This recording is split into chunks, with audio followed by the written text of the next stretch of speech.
അവതരിപ്പിക്കാൻ തന്നെയാണ് ഇന്നലെ സമാപിച്ച സിനഡ് തീരുമാനിച്ചത്. തീർച്ചയായും എറണാകുളം അങ്കമാലി അതിരൂപത വഴി സഭയ്ക്ക് ഒരുപാട് ബുദ്ധിമുട്ടുകൾ ഉണ്ടായതായി നമുക്കറിയാം. അതുപോലെ തന്നെ സഭയുടെ തീരുമാനങ്ങൾ അവരെ വേദനിപ്പിച്ചതായി അവർ ചിന്തിക്കുന്നുണ്ട്. ഈ വിഷയങ്ങളെയൊക്കെയും ശാന്തവും സൗമ്യവുമായ രീതിയിൽ പരിഹരിച്ചെടുക്കുക എന്നുള്ള ഉത്തരവാദിത്വമാണ് സിനഡ് എന്നെ ഭരമേൽപ്പിച്ചിരിക്കുന്നത്. ആ ദൗത്യം ചെയ്യാൻ ഞാൻ പരമാവധി സന്നദ്ധനാണ് തന്നെ. ഒന്ന് രണ്ട് കാര്യങ്ങൾ ഇത് സംബന്ധിച്ച് സിനഡ് എന്നെ ഏൽപ്പിച്ചിരിക്കുന്ന ദൗത്യങ്ങളുടെ ഭാഗമായിട്ടുള്ളത് ഇതാണ്. ഒന്നാമതായി, ഏകീകൃത കുർബാന അർപ്പണ രീതിയെക്കുറിച്ച് സിനഡ് തീരുമാനിച്ചതും പരിശുദ്ധ പിതാവ് ഫ്രാൻസിസ് മാർപ്പാപ്പ ആവർത്തിച്ച് ആവശ്യപ്പെട്ടതുമായ കാര്യത്തിൽ നിന്ന് പിന്നാക്കം പോവുക എന്നത് അസാധ്യമായ കാര്യമാണ്. പരിശുദ്ധ കത്തോലിക്ക സഭയുടെ നിലപാടനുസരിച്ച് ഒരു കാര്യം മാർപ്പാപ്പ തീരുമാനം പ്രഖ്യാപിച്ചു കഴിഞ്ഞാൽ അത് അന്തിമ തീരുമാനമാണ്. അതുകൊണ്ട് ആ വിഷയത്തിൽ പിന്നോക്കം പോകുന്ന സാഹചര്യം ഇല്ല എന്നുള്ളത് എല്ലാ സഹോദരങ്ങളും സ്നേഹബുദ്ധിയാ മനസ്സിലാക്കും. രണ്ടാമത്തെ കാര്യം, ഈ തീരുമാനം നടപ്പിലാക്കുന്നതിന് പ്രായോഗികമായി കുറേ ബുദ്ധിമുട്ടുകൾ ഈ ബുദ്ധിയ മുൻധാരണകളില്ലാതെ ചർച്ചകൾക്ക് തയ്യാറാണ്. അതിൻ്റെ വെളിച്ചത്തിൽ കൂട്ടായ തീരുമാനങ്ങൾ എടുക്കണം എന്നാണ് ഞങ്ങളുടെ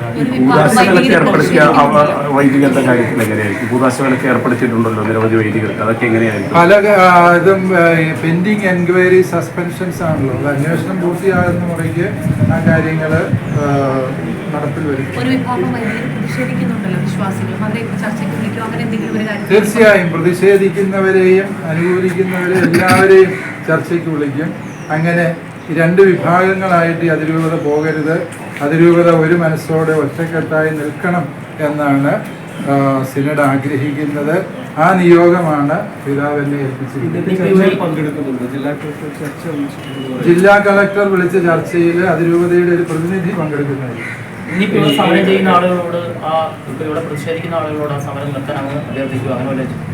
തീർച്ചയായും അവരോട് ഞാൻ സ്നേഹബുദ്ധിയ ആദരണീയനായ മേജർ ആർച്ച് ബിഷപ്പിന്റെ നാമത്തിൽ അഭ്യർത്ഥിക്കുകയാണ്. നിങ്ങൾ ഇങ്ങനെ സമരം ചെയ്യേണ്ട യാതൊരു സാഹചര്യവുമില്ല. നിങ്ങളുടെ വിചാരങ്ങളെയും വികാരങ്ങളെയും പൂർണ്ണമായും സിനഡ് മനസ്സിലാക്കുന്നു. ഈ സമരത്തിലൂടെയല്ല നമ്മൾ പരിഹാരം കണ്ടെത്തേണ്ടത്.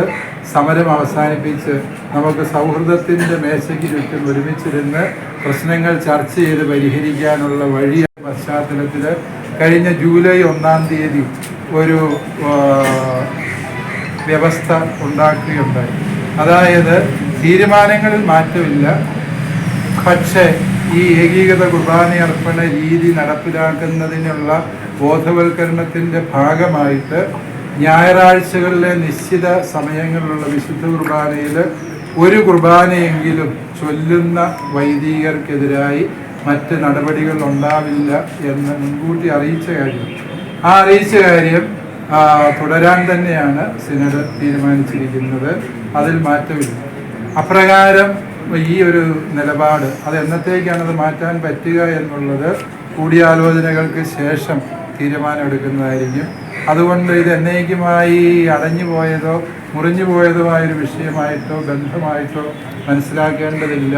എറണാകുളം അങ്കമാലി അതിരൂപതയെ കേൾക്കാനും അവരുടെ വിചാരങ്ങളും വികാരങ്ങളും മനസ്സിലാക്കാനും സിനഡ് ആത്മാർത്ഥമായിട്ട് ആഗ്രഹിക്കുന്നുണ്ട്. ആ ഒരു നിയോഗമാണ് മേജർ ആർച്ച് ബിഷപ്പും സിനഡും തന്നെ ഭരമേൽപ്പിച്ചിരിക്കുന്നത്. ആ ദൗത്യം ഞാൻ കൃത്യതയോടെ ചെയ്യാൻ നിർബന്ധിതനാണ് താൻ. അത് ചെയ്യാനുള്ള എൻ്റെ സന്നദ്ധത ഞാൻ സിനഡിനെ അറിയിക്കുകയും ചെയ്തിട്ടുള്ളൂ. നിലവിലെ ചില സ്ഥലമാറ്റങ്ങൾ